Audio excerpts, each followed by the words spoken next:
How's it going, everybody? Today you're here to see the Mega Powers explode at WrestleMania 5. Thanks for watching these WrestleMania reviews. I'm Brett Mix. My channel is Macho Wrestling 101. Please hit like and subscribe or comment in the comments section. All those things help the algorithm and help my channel get its feet off the floor. I'd really appreciate it. It only takes a couple seconds to hit it right under the video, but you can do that if you think I have the right wrestling knowledge. I've been a fan for over 3 decades, so you can make that decision yourself, but I'd really appreciate it if you did. WrestleMania 5, it's known for Savage and Hogan, but there's a couple gems on this card that you might have forgot about. So let's take a look at the event. Rockin' Robin sang the national anthem. Run DMC had a mini concert. Morton Downey Jr. blew smoke in Piper's face, so he got the fire extinguisher back on him and stripped Brother Love, Bruce Pritchard, down to his underwear, something I never need to see again. And here, the opener, Bobby Heenan was all over this event. I think I said Rockin' Robin sang the national anthem. This event had the highest WrestleMania buy rate until WrestleMania 14. WrestleMania 3 was the biggest show watched, but that was on closed circuit TV with pay-per-view. This was just pay-per-view. So Hercules Hernandez was now taking on Bobby Heenan's King Haku. Heenan had formerly managed Haku, so he was on the outside yelling all of the cheat codes. There was a long bear hug in the middle of the match by Haku to Hercules, but Hercules used the arms that he used to tear apart the Roman Empire, apparently. just a dig at him from WrestleMania 3's promo. Hercules got out of the bear hug, and then what happened is he ended up doing a belly-to-belly suplex with a bridge at 6:57. And Atlantic City was happy with the result. I give it a star and 3/4. Next up, we got the Young Rockers. Shawn Michaels making his WrestleMania debut, taking with Marty Jannetty against the Twin Towers, Akeem the African Dream, and the Big Boss Man with the Doctor of Style, Slick, in his corner. I wonder if Slick's in the Hall of Fame yet. I think he should be.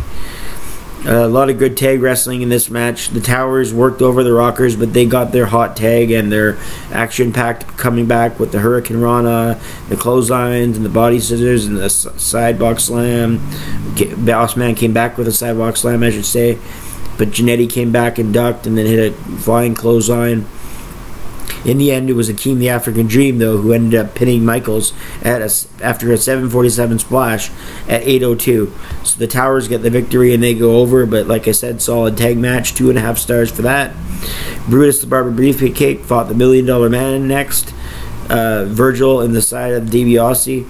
Both these guys knew how to play their characters. Brutus would, walk around. I don't even know what he was wearing for this event. His legs had like see-through holes and like something a chick would wear. But basically, Brutus and DiBiase just worked a slower pace here.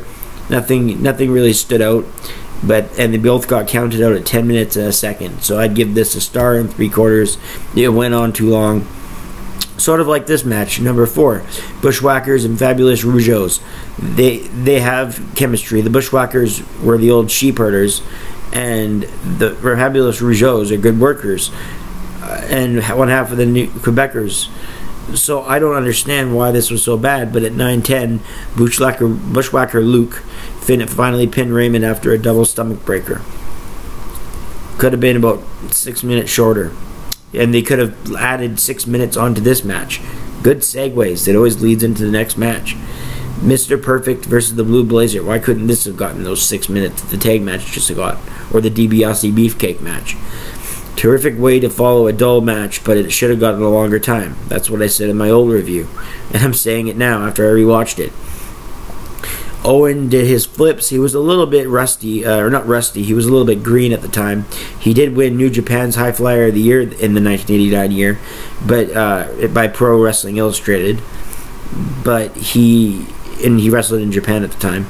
But he was a little bit sloppy with his offense, but that didn't take away that this is a great match. Perfect Plex at 5:38 to remain perfect and undefeated, and he was right. So 3 stars and 1/4 for that match, making it the best match of the night so far. Demolition then took on the Powers of Pain, and the story here was Mr. Fuji's in the corner of the Powers of Pain, and last year he was in the corner of Demolition, so they had a split at Survivor Series 88. And now there's a tag match. It's 3-on-2 for the tag titles, but in the end, Demolition remained strong in retaining the titles when Axe pinned Mr. Fuji following a Demolition decapitation. Great stuff. I give this 3 stars. Dino Bravo took on Rugged Ronnie Garvin. Garvin didn't even get an entrance. A short little singles match here. Only give it a 1.25 stars. After the match, Garvin attacked Freddie Martin, who I think it's his last appearance ever. Frenchie Martin, I meant to say Frenchie Martin. Dino Bravo pinned Garvin after a sidewalk slam at 3:06, and half the people on this show you could have passed on. It's a shame. Even the referees and commentators, half the people on this event and it's only 1989 too, just 5 years ago. The Brainbusters next took on Strikeforce. This featured the infamous heel turn of Rick Martel. I believe he became the model after this. After this Strikeforce run, he turned on Tito Santana, who's always a babyface. He's like the Ricky Steamboat Rey Mysterio guy. Always a babyface, pretty much. The Brainbusters hit a sick spike pile driver at 9:17 to get the victory. And this was a great tag team match. It had the heel turn as Rick Martel walked to the back during it, and the Brainbusters just double teamed Santana. So yeah, I rate this 3 stars, 3/4. Best match of the night so far. This one wasn't. Number 9, Jake the Snake Roberts vs. Andre the Giant. 2 words. Skip this. It's the best 2 words you'll ever hear, and you will save 9 minutes and 44 seconds of your life. How valuable is your life? 9 minutes and 44 seconds? Well, I just gave that to you as a present. Never, ever watch this dud of a match. It is a dud in every way. Moving on, Bret Hart, just what we needed as wrestling fans, with Jim Neidhart versus the Honky Tonk Man and Great Valentine. Alright? So this match was good. It got the fans back into it. A lot of tag sequences like the earlier Twin Towers Rockers match. In the end, Bret Hart pinned Honky Tonk Man after hitting him with the megaphone at 7:40.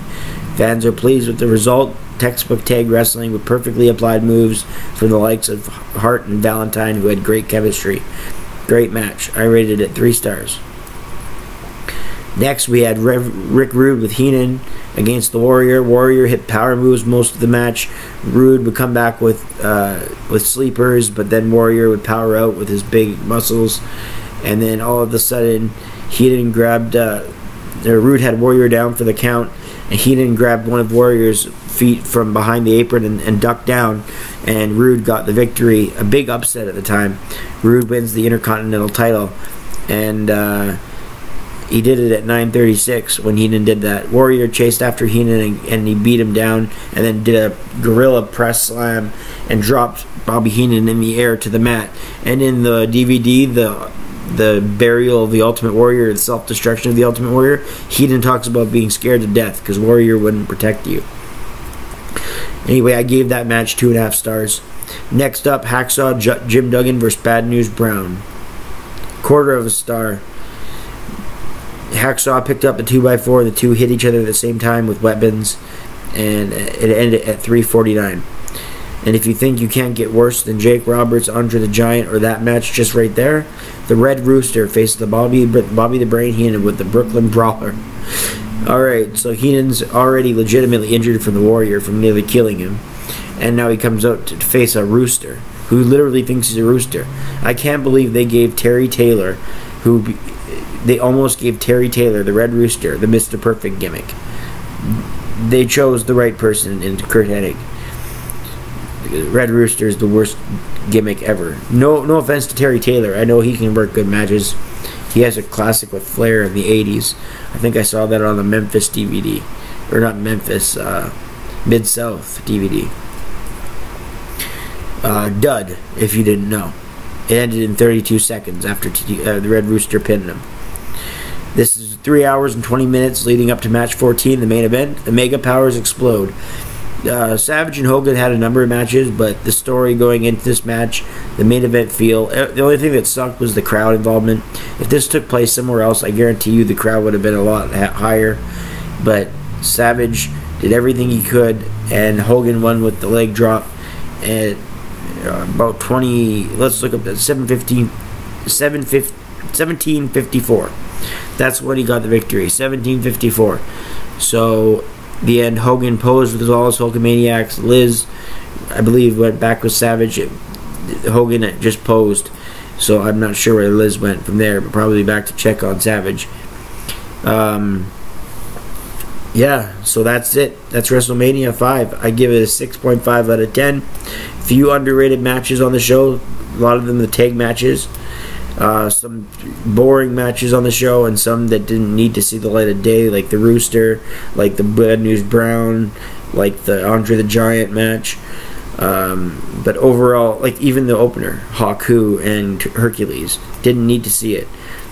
And I'm very willing to give it a chance, but no. 6.5 out of 10. Some people might think that's pretty high, but I enjoy these older WrestleManias a lot for nostalgia, and I guess that plays into my subjective opinion. Anyways, hope you guys are having fun doing these WrestleManias. I am, and we'll be doing much more, so stay tuned for that.